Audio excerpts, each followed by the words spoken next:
The U.S. envoy to Ukraine and Russia says Moscow could have to make territorial concessions in any peace negotiations over the war in Ukraine.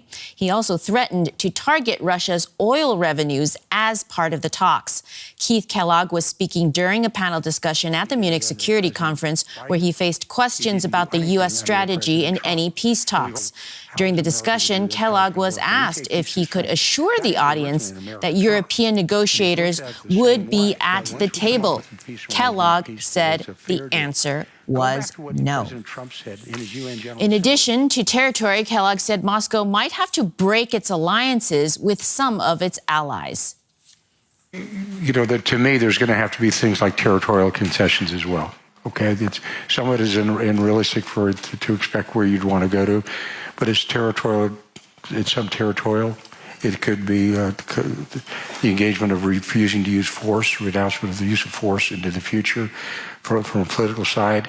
He's not going to downsize his military forces, hopefully get rid of what we're going to try to do is basically force him into actions. What you want to do is force him to actions maybe he's uncomfortable with. What I mean by that, as an example, right now is what we're going to do is try to break this alliance that he currently has. He's got an alliance around with North Korea that wasn't there before. He's got an alliance with Iran that wasn't there before. He's got an alliance with China that wasn't there before, meaning 4 years ago before.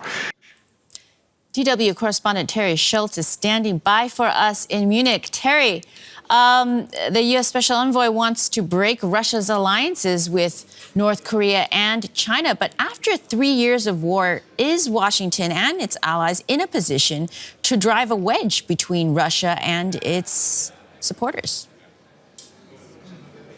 Well, there are certainly ways they could do that, but let's look at how complicated this has gotten, Melissa.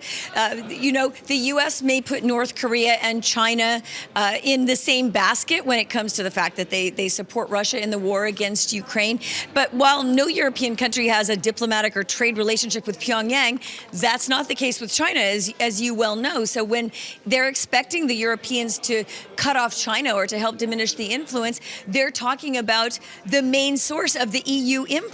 And so that's a very difficult thing for them to ask. And it's not something that the Europeans are keen to do. And especially if we look at the alienation that has been coming just in the last few days alone, this may be leverage for the Europeans to say, hey, look, if you want us to help you against China, you need to treat us a bit differently. Now, Ukraine's foreign minister urged its supporters to give all parties seats at the table in any peace talks. Here's what he had to say. Take a listen.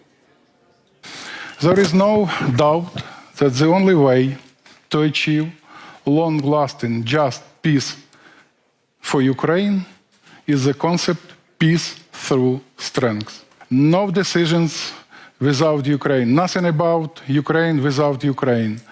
And also nothing about Europe without Europe. Terry, this comes as Trump officials head to Saudi Arabia for talks with Russian officials. Do leaders in Munich fear the U.S. is trying to bypass Europe? Well, it's not their imagination. They're not invited to be at the table, and they've been told they won't be, while at the same time being told that they're going to be the ones responsible for picking up implementation of this deal that's being made above their heads. So they are being bypassed. They've been told clearly that they're being bypassed at this phase of the negotiations, and that doesn't sit well. Nobody wants to be dictated what they're going to have to do in the future when they have no control over what that agreement is going to look like. So that is something that EU leaders are bringing up, and it's very important to Ukraine that the Europeans are there, because Ukraine very much feels that the Europeans at least share the sense of responsibility and certainly urgency and fear about what would happen if Russia is allowed to remain strong, and if these territorial concessions are made to Russia. That affects Europe, and they're not being given a seat to discuss how that might work out. Terry, I'm not getting the sense that there is a common vision for a post-war Ukraine among the leaders in Munich, but talk about that. Yeah, not if you're talking about between Europe and the United States.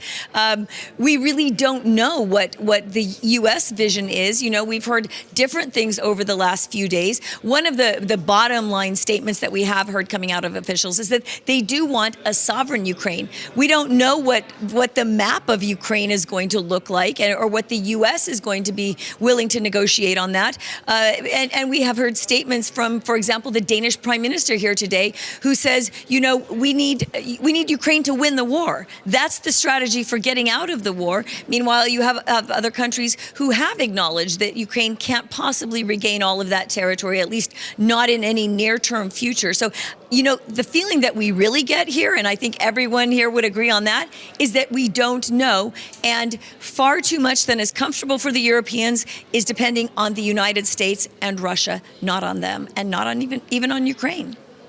Terry Schultz in Munich, thank you so much for your insights.